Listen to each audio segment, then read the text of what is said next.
Prince Andrew, we mentioned this yesterday, but it's kind of shameless. Shameless, somebody said that he appointed himself king of the royal reserves because after William wasn't going, it was a load of second division royals, if you like, although Princess Anne was there. So a lot of people thought, well, she should lead the family into the chapel, but no, she was pushed backwards, and the Duke of York led the family. There he is. He's in charge. Yes, very important. Don't you worry. Andy is back to frontline duties. No, mate. No, mate. You're in disgrace, and you will remain in disgrace. But he's not giving up. He's so full of his own self-importance, of his status, that he really thinks he can claw his way back. Deluded man in the country. Yeah, everybody hates you, Andrew. Forget it. But another massive royal story today will unfold in a couple of hours, if not before. Prince Harry, this long-running case about whether or not he's entitled to police protection when he comes to Britain. In other words, do we, the taxpayer, pay to protect this non-frontline, non-working royal when he comes to Britain? He's challenged the Home Office on that. He thinks he should get protection. He will find out. I think it's about 10:30 this morning. Yes or no? Personally, I'm hoping it is a great right royal no. Why should we be paying for this guy? It gets really knotty because he said, oh, look, I'll pick up the tab. I don't know whether he said that after this, broke into the public domain. He's also said, well, look, I'd bring my own security guards from America, but they're not allowed to carry guns in the country because they're not, they're not the police. They're not the police. And so if he was going to have armed protection, he would need to have it from the Metropolitan Police. And because, that costs us money and he's not a working royal, is he entitled to it? But if he's invited to royal functions, like when he came to visit his dad, they laid out the sort of full cavalcade of protection, or the vehicle convoys. So I think if he's doing something as a working royal or coming to do a royal-related thing, then that's sort of there anyway. So this really is a man saying, well, if I want to just come on Hollybobs or do some of my other, ribbon-cutting jazz hands work, then you've got to pay for me to be safe. Jazz hands? I don't know. Ribbon-cutting jazz hands, yeah. The royals, that's all they do. Cutting a ribbon with that's all the royals do. They cut ribbons and they do jazz hands. But seriously, I mean, if he's hanging out with his dad or William or something, that's pretty unlikely. But if he is, the Royal Protection Squad will be there anyway. But if he's on his own, no, and thrice no. High Court Judge Peter Lane will deliver the ruling in a written statement at 10:30 a.m. and we should not have to pay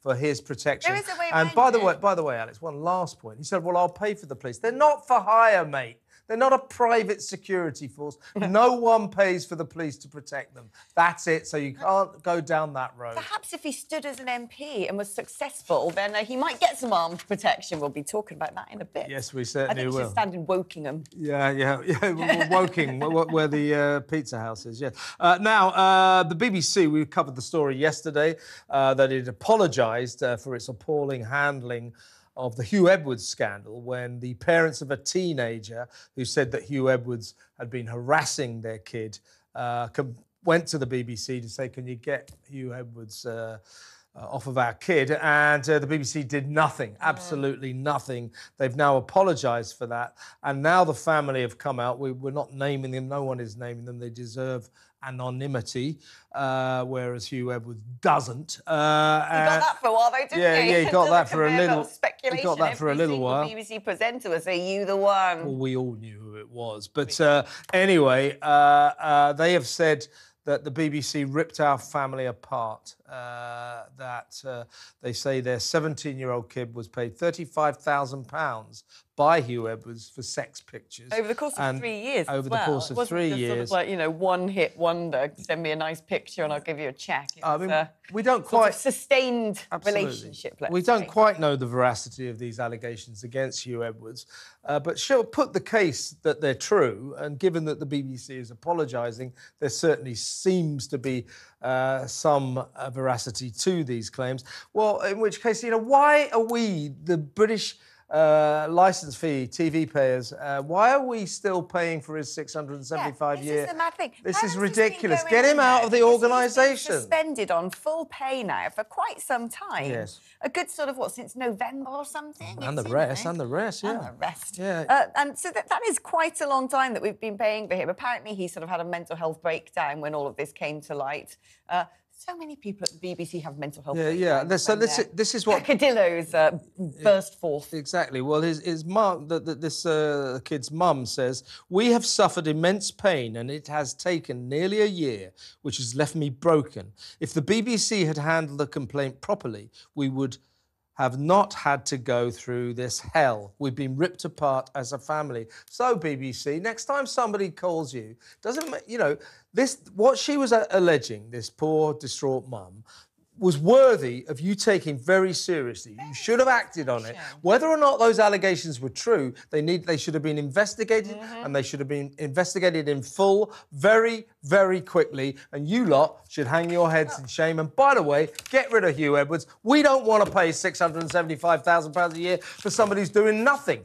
OK? Well, do you know what else the BBC should investigate in full? Yeah. And that is who has done a missile attack on a hospital in Gaza, perhaps. Because ever since that huge blunder, let's call it, by Jeremy Bowen, when they blamed the IDF for bombing an Israeli hospital, it turned out it wasn't them, it was some dodgy terrorist organisation connected to Iran. The whole sort of narrative around Israel's changed, I think, at that moment. Well, and it's not just me who seems to think that. This is the former Attorney General, Sir Michael Ellis, said the BBC's impartiality had been brought into disrepute over its coverage of Israel and Hamas. And a little personal note, you always have a go at me because I've taken to watching the 6 p.m.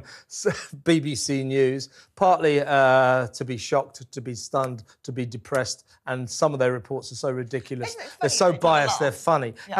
However, pretty much the first 10 minutes of every BBC bulletin is about the plight of Palestinians in Gaza. I'm not in any way undermining the horror that those people are going through. But there's something weird about our national broadcaster spending 10 minutes every show. It's usually that tear-stained heartbreak guy, Fergal Keane, with his Irish accent, showing us destroyed buildings, etc., etc.